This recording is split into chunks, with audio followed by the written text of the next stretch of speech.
주님 영광 받으소서. 그때 예수님께서 제자들에게 말씀하셨다. 너희는 조심하고 깨어 지켜라. 그때가 언제 올지 너희가 모르기 때문이다. 그것은 먼 길을 떠나는 사람의 경우와 같다. 그는 집을 떠나면서 종들에게 고난을 주어 각자에게 할 일을 맡기고 문지기에게는 깨어 있으라고 분부한다. 그러니 깨어 있으라. 집주인이 언제 돌아올지, 저녁일지 한밤중일지 닭이 울 때일지 새벽일지 너희가 모르기 때문이다. 주인이 갑자기 돌아와 너희가 잠자는 것을 보는 일이 없게 하여라. 내가 너희에게 하는 이 말은 모든 사람에게 하는 말이다. 깨어 있으라. 주님의 말씀입니다. 그리스도님 찬미합니다.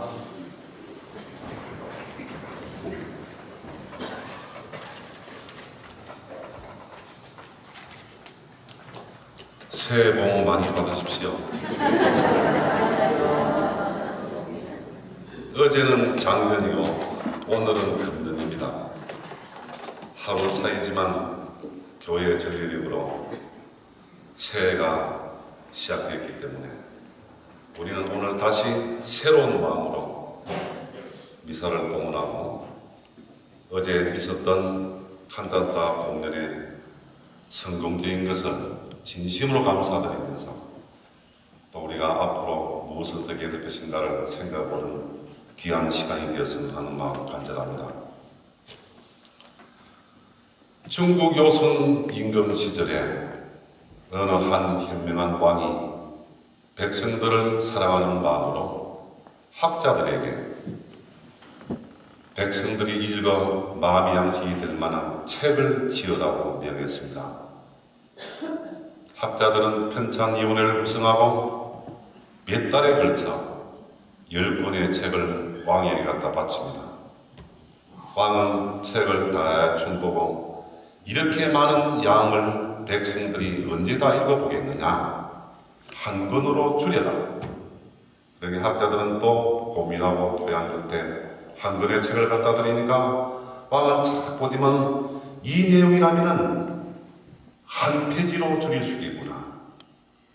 또 그 한 페이지를 받아본 왕은 됐어, 한 문장으로 만들어봐. 그렇게 해서 만들어진 말이 세상에 공짜는 없다였습니다. 저는 이 내용을 알고 나서 많은 걸 깨달았습니다.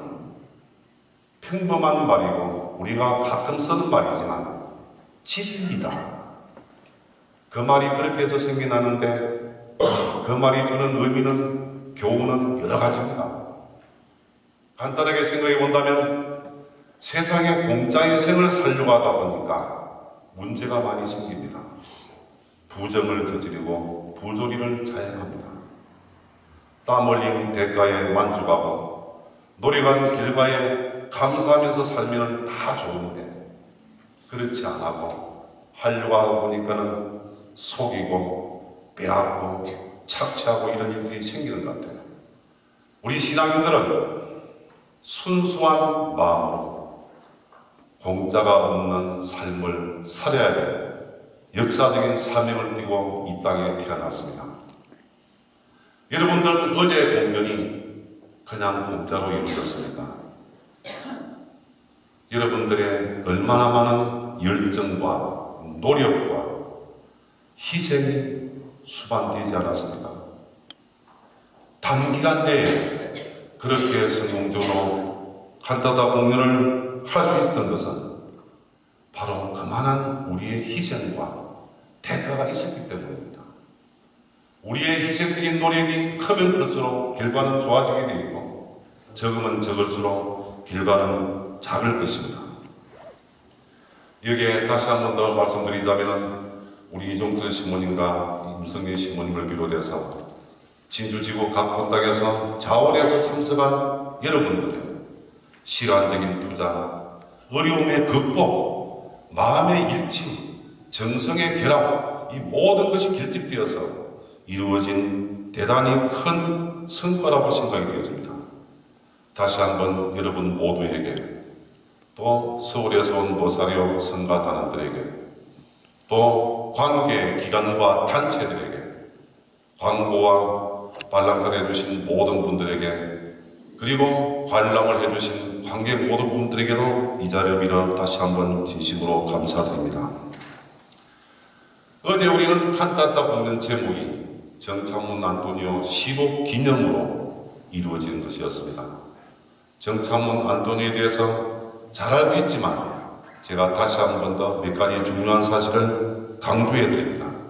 이렇게 해드리는 이유는 정창문 안토니오 15 기념이 계기가 된 거고, 어떤 면에서 진주에 살고 있는 우리는 정창문 안토니오 순교자의 순교 정신을 가장 앞장서서 실현해야 될 사람입니다.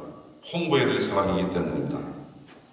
정창문 안토니오 순교자는 고려말 대사원 출신 정원의 후손으로서 1822년 사복면 무천리에서 태어났습니다. 대상면 가당공소 출신 칠은 씨와 결혼했는데, 결혼 이전까지는 전통적인 유교 정신과 의식에 따라 살아왔습니다. 양반의 후손으로서 손색이 없었고 가문도 훌륭했습니다.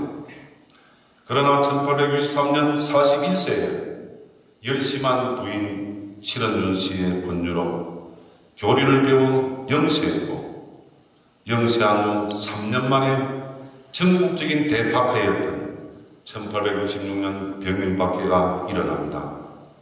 가장 참혹한 박해고 가장 많은 순교자들이 생겨난 박해였습니다.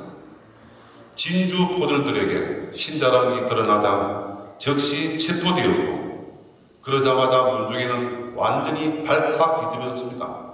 양반 가문이 사학의 종교를 믿다니 멸문지하다, 우리 가문 출신 아니다 하면서 야단급성을 피우고 때로는 그를 회유시킵니다. 지금이라도 배교하라. 우리 집안을 위해서, 너희 가정을 위해서 많은 유혹과 회유를 펼쳤습니다. 그러나 그는 굳건하게 신앙을 버리지 않았습니다. 동시에 재산은 압수당하고 가족들의 생활은 이루 말할 수 없이 어려움에 처해집니다. 감옥에 갇혀있는 남편을 부인은 아기를 업고 양식이 없어 이웃집에 밥을 얻어다가 매일 싸가서 밥을 먹이고 남편에게 용기를 북돋아주었다고 합니다.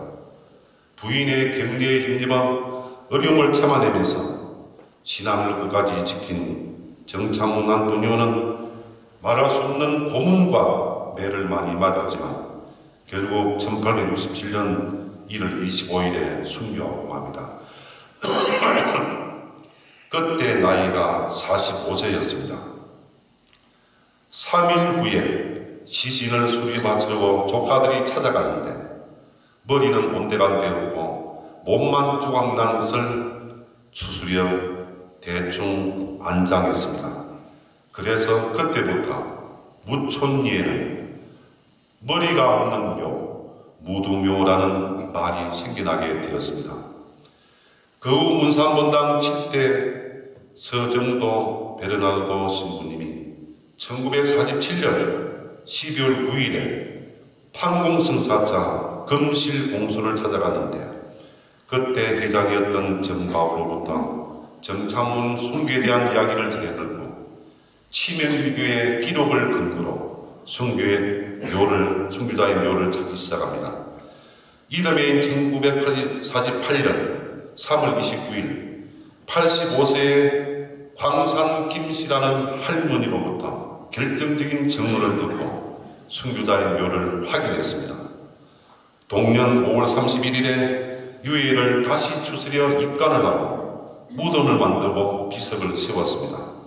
그 후 몇 년이 지나 옥본성당 정삼교 신부님이 주변 성당 중심으로 순교자 현황위원회를 구성하고 부지 754평을 매입하여 1975년 10월 달에 순교자를 현지 사본공소에 안장을 시켰습니다.